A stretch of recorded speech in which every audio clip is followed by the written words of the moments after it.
je reviens d'abord concentré, marqué par ce qu'on a vu et ce qu'on a vécu, et plein, chargé de ce qu'est l'histoire du moment. C'est-à-dire que l'époque que nous vivons, et je pense que nos compatriotes doivent vraiment le sentir, c'est que nous avons à quelques heures de Paris, sur le sol européen, des femmes et des hommes qui se battent pour leur liberté, pour leur territoire. Je pense qu'on a vu à Irpine hier était bouleversant parce qu'on a mesuré à la fois la barbarie d'une armée qui a voulu détruire, qui a détruit des quartiers occupés par les civils, mais surtout le courage de ces femmes et ces hommes. Le courage.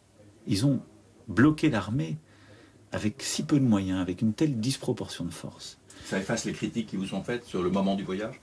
Je pense que le moment, je vais vous dire, était celui qu'il fallait. Pourquoi ? Parce que c'est celui où nous étions prêts pour agir en Européens. On a mis du temps à construire cela, une semaine avant un conseil si important. Et dans un moment où la bataille du Donbass est, je dirais, vit son heure critique. Il y a chaque jour des centaines, parfois certains jours des milliers de morts. Et donc je reviens en France, voilà, chargé de tout cela, avec la conscience que notre pays doit tenir son rôle de puissance européenne, fédératrice, en même temps de puissance médiatrice et de paix. Que c'est un travail pour l'Europe, pour notre continent, mais aussi pour nous, pour les Françaises et les Français. Parce que je ne veux pas que la guerre s'étende, et parce qu'aussi cette guerre, elle nous touche dans notre quotidien. Le prix des choses, la désorganisation géopolitique, mais aussi de chaînes de production, et elle va nous toucher durablement.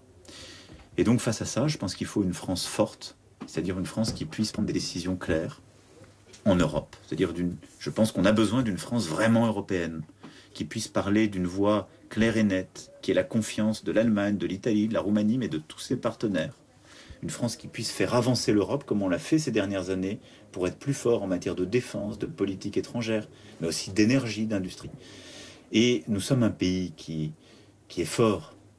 On a résisté à la crise Covid, nous avons accompagner nos artistes, nos artisans, nos commerçants comme très peu de pays. On a pu le faire parce qu'on a su prendre des décisions en européen dès l'été 2020 avec ce plan de relance. On aura des crises, parce que la période est celle de crise, de ces temps historiques que nous vivons. Et j'ai la conviction que notre pays, si il sait se réunir, se retrouver dans le respect des différences qu'il y a entre les uns et les autres, peut ressortir plus fort de ces crises du début de ce 21e siècle. En tout cas, c'est l'ambition que je me fixe et je nous fixe.